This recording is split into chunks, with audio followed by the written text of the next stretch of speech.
Svi nautičari, pa čak i oni sa manje iskustva, znaju da ostavljanje plovila u vodi tokom vansezonskog, odnosno zimskog perioda može biti izuzetno štetno za njihovo plovilo. Ipak, sam transport plovila od privezišta pa do mesta gde bi ono trebalo da zimuje može biti izazovan zadatak. Kako je trenutno aktuelna tema priprema plovila za zimu, u današnjoj epizodi ćemo objasniti kako da pravilno prevezete plovilo do zimovnika, koja oprema vam je potrebna za vaše plovilo, kako da odaberete i održavate vašu opremu i kome možete da se obratite ukoliko vam je potrebna neka dodatna pomoć.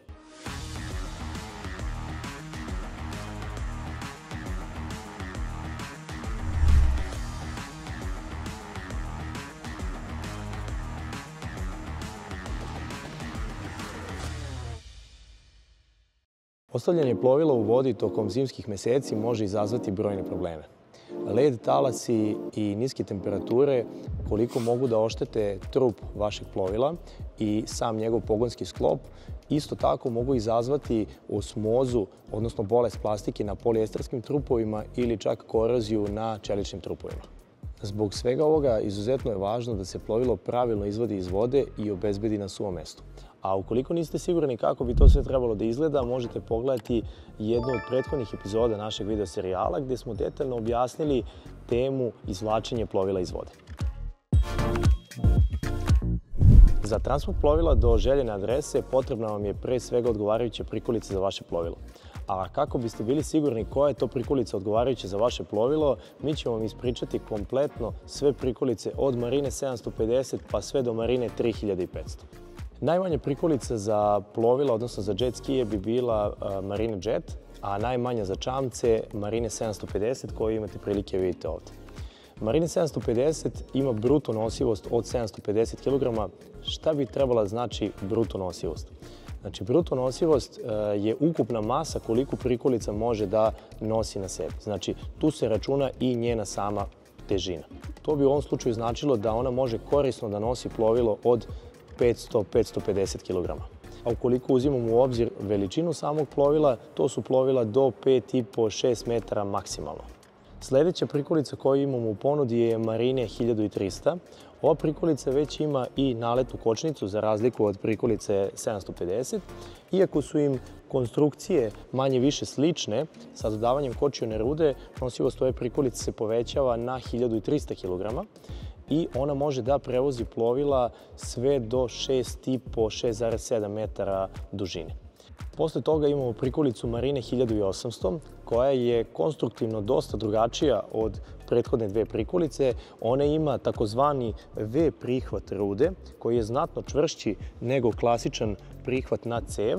Ova prikolica ima nosivost od 1800 kg bruto, odnosno 1375 kg neto nosivosti.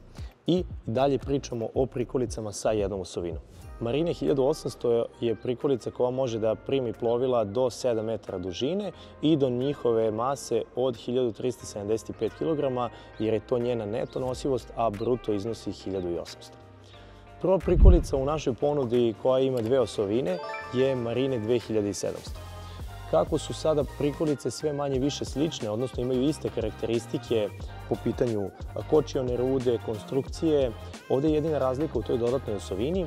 Ujedno ćemo ispričati zašto je to bolja prikolica sa dve osovine. U principu prikolice sa dve osovine se mnogo lakše vuku na dužim relacijama i mnogo je lakše za sam automobil manevar prikolice na otvorenom putu.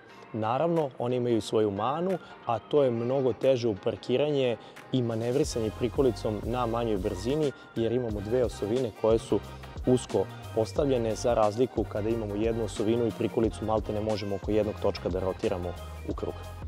Sljedeća prikolica, ujedno i najveća u našoj ponudi, je Marine 3500.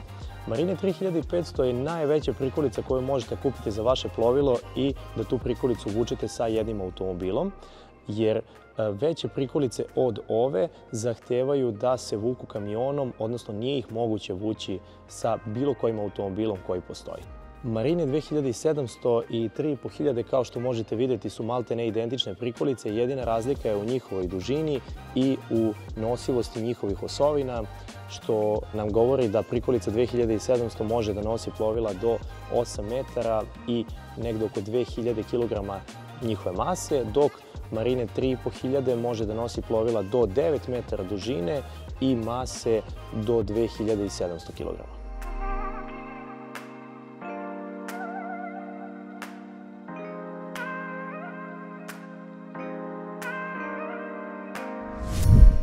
Sada ću vam ispričati nešto što je zajedničko za sve ove prikolice, a za početak to bi bilo da svi ovi modeli mogu da budu izrađeni u izvedbi sa skijama umesto ovih rolera, pa ćemo usput iskoristimo i priliku i objasnimo šta su to dobre i loše stvari rolera, a i skija. U principu, roleri su jako zgodni ukoliko vaše plovilo svaki dan treba da spuštate i vadite iz vode, zato što mnogo lakše plovilo klizi po samim rolerima. Također, oni su izuzetno prilagodljivi i pruža vam taj komfort da možete da prilagodite vašu prikolicu jako brzo i jednostavno nekom drugom plovilu. A njihova najveća mana je to što morate dodatno da učvrstite vaše plovilo, jer baš zato što se okreću i samo plovilo, ukoliko nije dobro učvršćeno, može da šeta na prikolici prilikom transporta.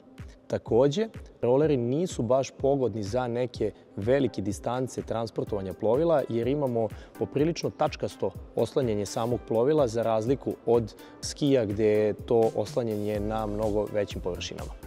Samim tim, prednosti skija su sve upravo ono što su mane rolera, znači prednosti skija su na dužim relacijama transportovanja i ukoliko se prikolica koristi samo za jedno plovilo, na primjer ako transportujete vaše plovilo jedanput na more godišnje i vraćate ga sa mora, onda je svakako bolje da uzmete prikolicu sa skijama nego sa rolerima, a ukoliko vadite vaše plovilo svaki dan iz vode, definitivno uzmite prikolicu sa rolerima.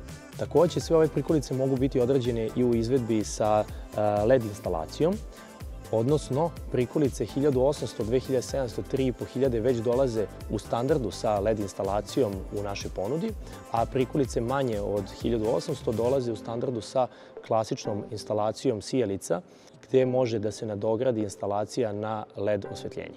Kada već pričamo o dužim putovanjima i relacijama, definitivno je naš savjet da svoju prikolicu obavezno opremite sa rezervnim točkom ukoliko planirate da vučete čamac na neku dalju relaciju.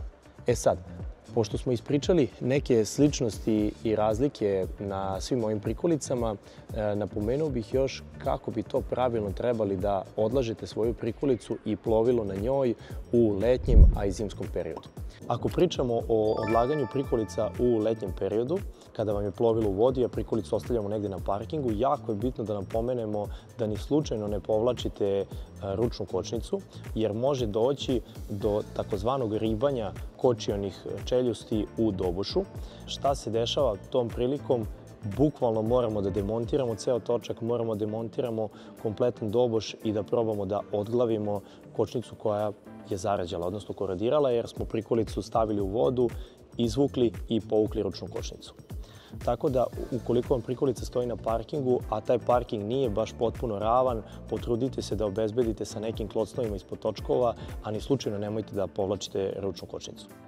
Tu sad dolazimo i do teme da ako vozite vaše plovilo na more, obavezno prilikom spuštanja prikolice u vodu i vađenja naravno iz vode, operete vašu prikolicu slatkom vodom da ni slučajno slana voda ne ostane u prikolici, jer će to znatno smanjiti vek trajanja same prikolice. A ako pričamo o odlaganju plovila i prikolice tokom zimskog perioda, ako će taj period da bude duži od 6 mjeseci, definitivno je savjet i preporuka da se sama prikolica potklocnuje. Prikolicu možete da klocnujete odmah ovdje pored ovih torzionih osovina, znači da li na šasiju ili na samu torzionu osovinu, i kada smo već potklocnovali tu kod točkova, bilo bi dobro da se prikolica potklocnuje i napred kako bi imala ravnomerno raspoređenu masu. To je naravno u slučajevima ukoliko prikolici plovilo treba da stoje duže od 6 mjeseci.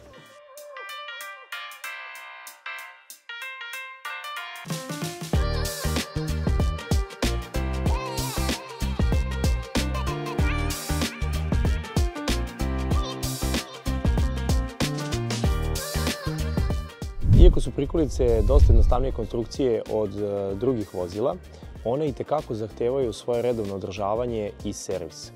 Jer baš zbog toga što se ne koriste svaki dan, mnogo je bitno da se svi pokretni sklopovi provere pre svakog budućeg korišćenja. Kada smo na početku videa rekli da plovila ne treba da budu u vodi u vansezonskom periodu, svakako da nismo mislili na to da plovilo izvadite, okrenete naopačke i ostavite na nekom nenadkrivenom području kao što, na primjer, neka livada.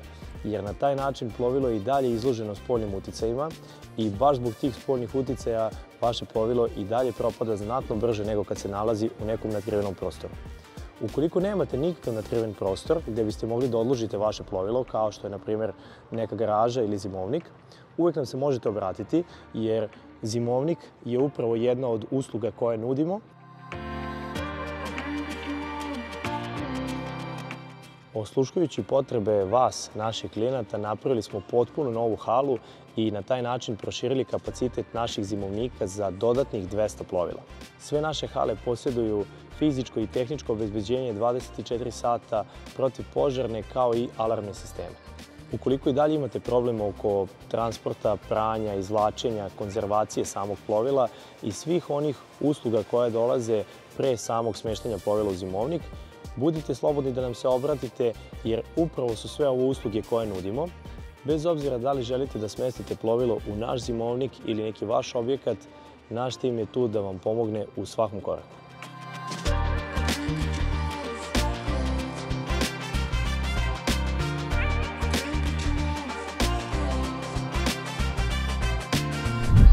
Došli smo do kraja još jedne epizode 4. sezone našeg serijala Nautika Info. A vi nastavite redovno da nas pratite jer već u sljedećoj epizodi možete očekivati nešto više informacija o popustima i akcijama koje smo vam pripremili za Black Friday. I za kraj ne zaboravite, bez obzira da li se radilo o kopnu ili vodi, vaše plovilo je naša briga.